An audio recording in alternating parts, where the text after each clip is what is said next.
Thanks, Denver. I was okay about doing tonight until I heard the people before me, and I've had a really weird feeling coming over my body, and I've actually recognised it's a thing called being humbled, so I'm a bit rattled. David White, in his fabulous book, Crossing the Unknown Sea, Work and Shaping of Identity, talks about a thing called a firm persuasion. And his way of describing a firm persuasion is that in the work that we do, when we feel that what we do is right for us and it's good for the world, and that happens at exactly the same time, that's a firm persuasion. I love that quote. However, having a background in leisure, my view is that we find a firm persuasion in things other than paid work.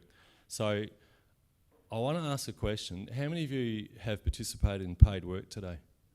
Show of hands. Okay. I want to say thank you. This is my acknowledgement. My acknowledgement to say thank you for coming out at 5 o'clock in the evening, which is a sacred time. It's a time between the end of paid work and the beginning of this thing called night. And so a lot of you have given up family time, leisure time. So I just want to say thanks from my leisure background, if you like. The other thing, so the gift to you now, and it's not really a gift, is I'd like you to spend a minute thinking about how you find your firm persuasion. How do you and where do you feel that when you are doing something in your work, it's right for you and it's actually something that the world needs and it's good for the world and it happens at the same time? For those of you that didn't have paid work today, or those of you that choose to do this exercise outside of paid work, do the same thing. It may be that you find it within the lost art of serious leisure, or maybe you find it in the desirable and undesirable obligations of this fabulous thing called family. So just spend a minute quietly on your own. I was going to get you to talk amongst each other, but I think the din would be out of control. So just spend a minute contemplating how you find your firm persuasion.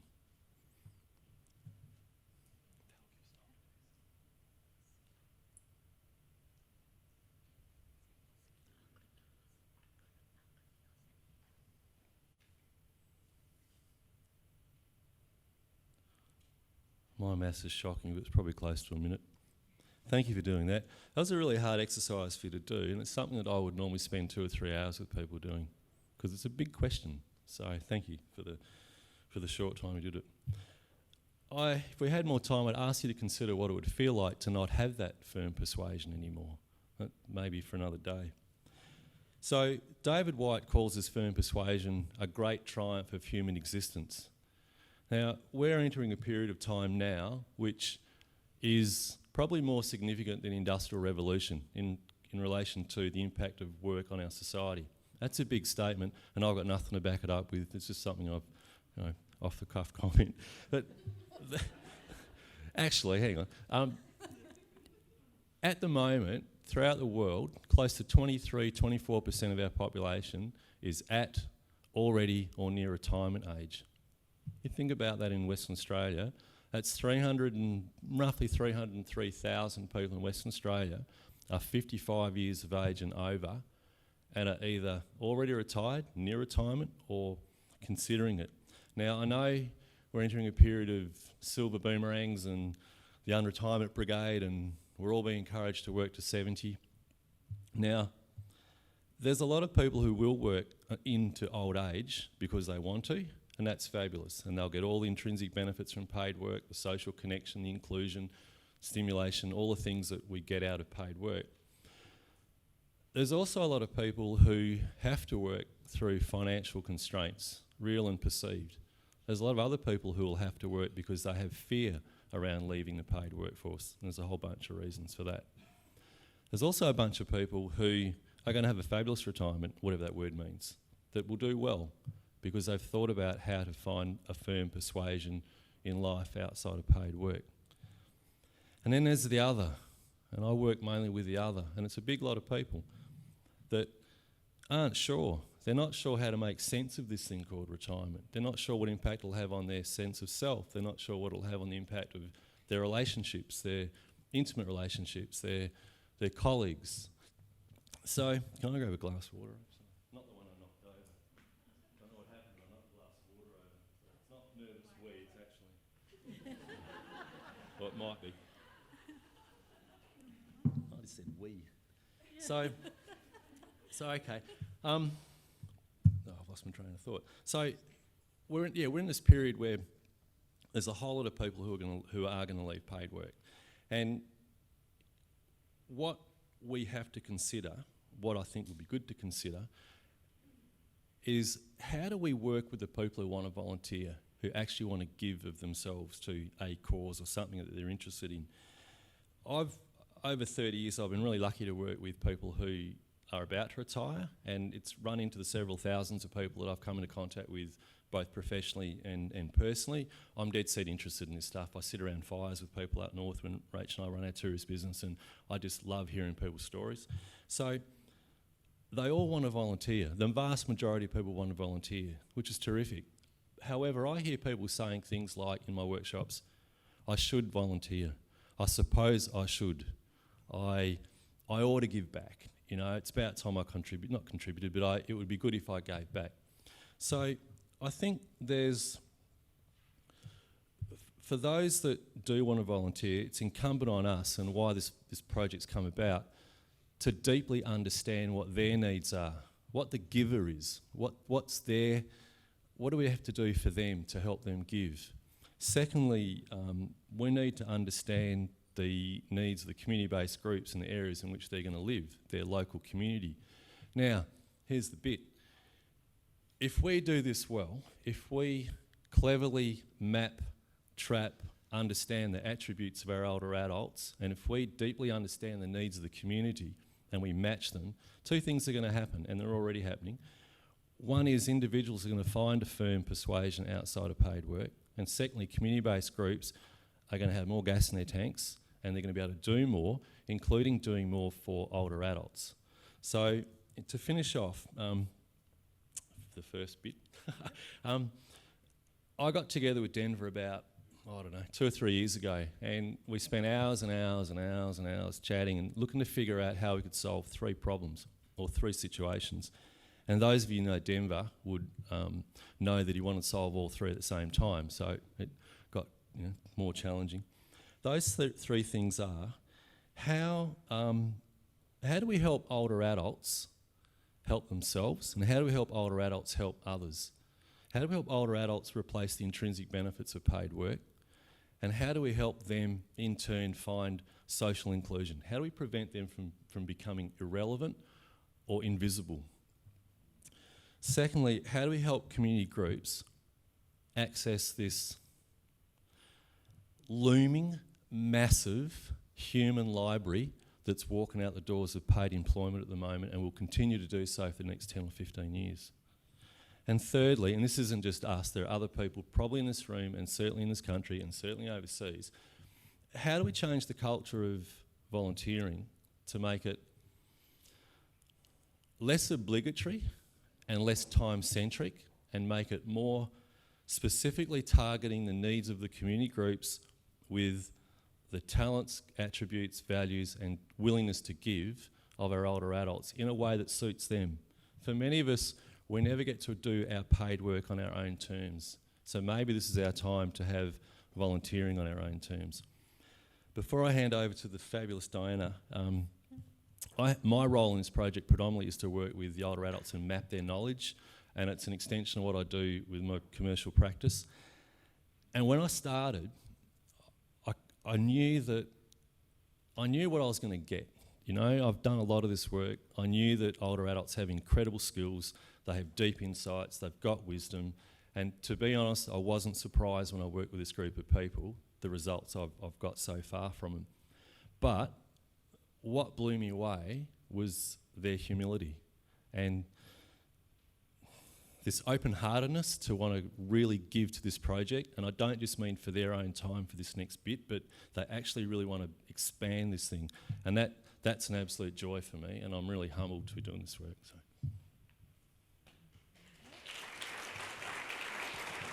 Yep, so why the town of Cambridge? Why do older people want to age in place? Is it because they grew up there? Is it because they have their families there? Is it because they have great memories? And You have to go closer to the mic. You just and they whispered want, to me. whoops, and they want to give back to their communities. So our age-friendly community project, which we completed in 2018, the summary of recommendations and key findings helped to inform a senior services strategy. One of the main essential domains as part of the age-friendly project, that part was civic participation or volunteering, and many community members expressed an expression of interest towards this area. So part of our plan was to invite older adults, as our town and our staff value them as assets, not limitations, and with a direct link to the Wayfarer project through Denver, who was one of our advisory network group committee members, we came up with a plan to present their pilot initiative to council, who supported this request and endorsed the first year with funding the project for us.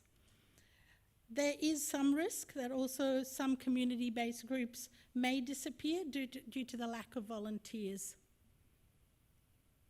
During my personal experience in local government and other areas of volunteering, in the old, like around the 80s, 90s, early 2000s, volunteering was, for example, with Meals on Wheels. People would just drive in, and they were like the biggest group of volunteers. They'd drive in, they'd pack the eskies, we'd have a driver, and you'd have the gopher, we call them, and they'll literally run out with all these meals to the community and provide a meal. They'd knock on the door, drop it off, and off you go. And that was volunteering. It was wonderful. From that, I managed to work with a different type of volunteering through Australian Red Cross, and this is called a shark program. It's not the sharks you may think about. It's a supporting, helping and reaching kids program where I recruited and enlisted volunteers who went to schools to support and help new migrants, disadvantaged kids and of course young children in detention. Through that program they learnt to provide literacy and numeracy skills, and they spent about an hour or two as part of their work in schools providing and supporting education.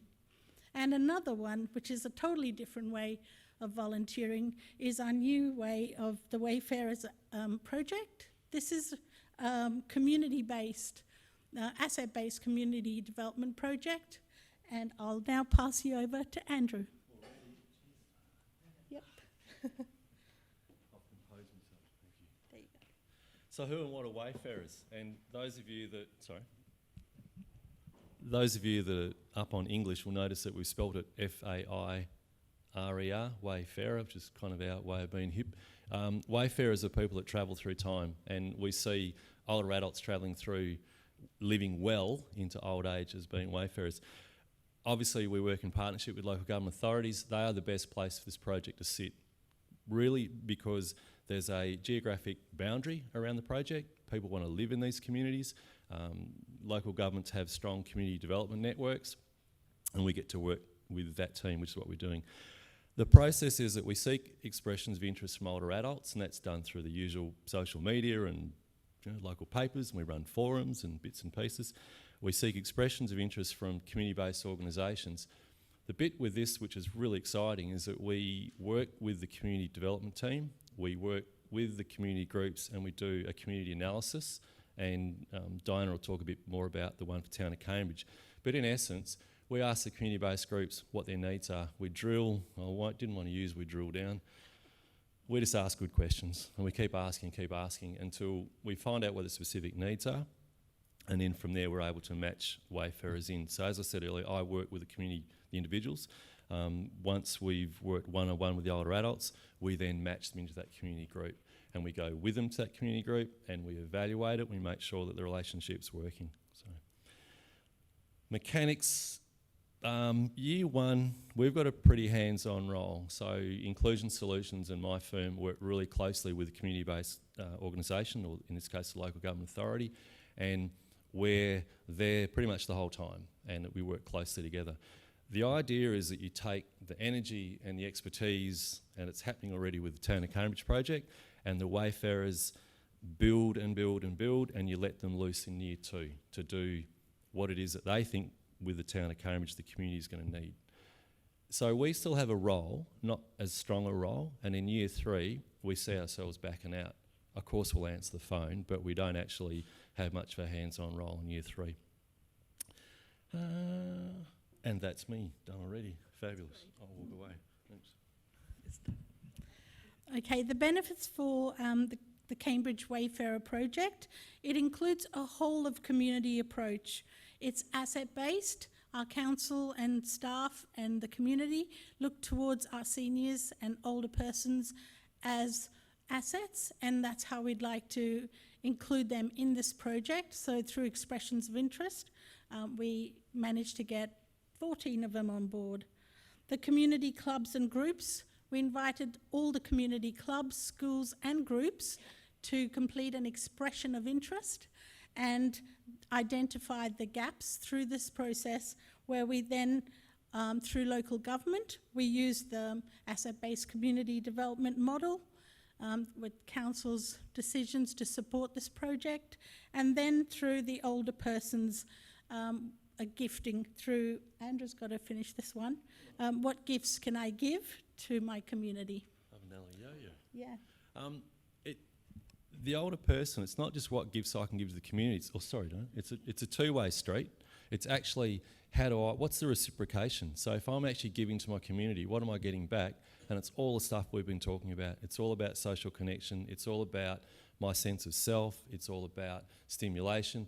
Actually, fun is a really important thing as well for all of us in our life. So what gifts can I as an older adult give to this project? You know, we're asking older adults to be selfish, and I don't mean the kind of selfish you get told off for being as a kid, but selfish. We want you, at this stage of your life, to be completely self-fulfilled, if that's what you choose to be. So you choose what you want to do, and you choose how you want to do it. If you've had, 30 years of being in a professional role and you're great at strategic planning, then if you want to keep doing that stuff, you might do 2 days a week for 4 different organisations in a year. We're chucking out the rules with this thing. So, Thanks. The Cambridge project outcomes, we have 4 phases for this project. Initially, phase 1 was to the community analysis, and we had 53 clubs complete a gap analysis form, and 11 clubs are engaged with the Wayfarers.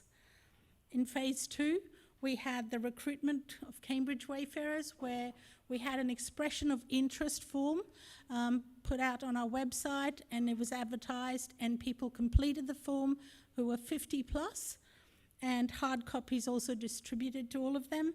And from that, we received 14 Wayfarers with their applications accepted. The next phase, which was the mapping that Andrew will talk about, and 14 older people have mapped their knowledge, skills and experience, and it'll then be matched. The phase 4, which has just been completed, is to match them to the needs of our community.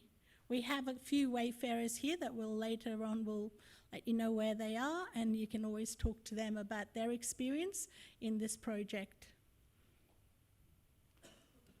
So the slide's self-explanatory, really. Are there any community groups out there that need help in one form or another? Are you resourced to service your community well enough? Could you use some extra assistance? Do you know the talent, attributes, values, interests of people in your community? Denver and I have done some work with clubs where one club in particular, not Town of Cambridge, said that I had, 250 members or something, and they were saying how they needed a particular piece of expertise, and we said, have you actually sent an email out to your club to see who's got that particular expertise, or a relative, or a brother, or a sister, or a mother, or... So it's actually getting us to ask questions a bit deeper of ourselves. So what's the cost of not doing this? In the socialising side of things, please feel free to talk to myself or Dinah or Denver or Adam. anyone about what we're doing, because we're really keen for this thing. We don't have a proprietary over it.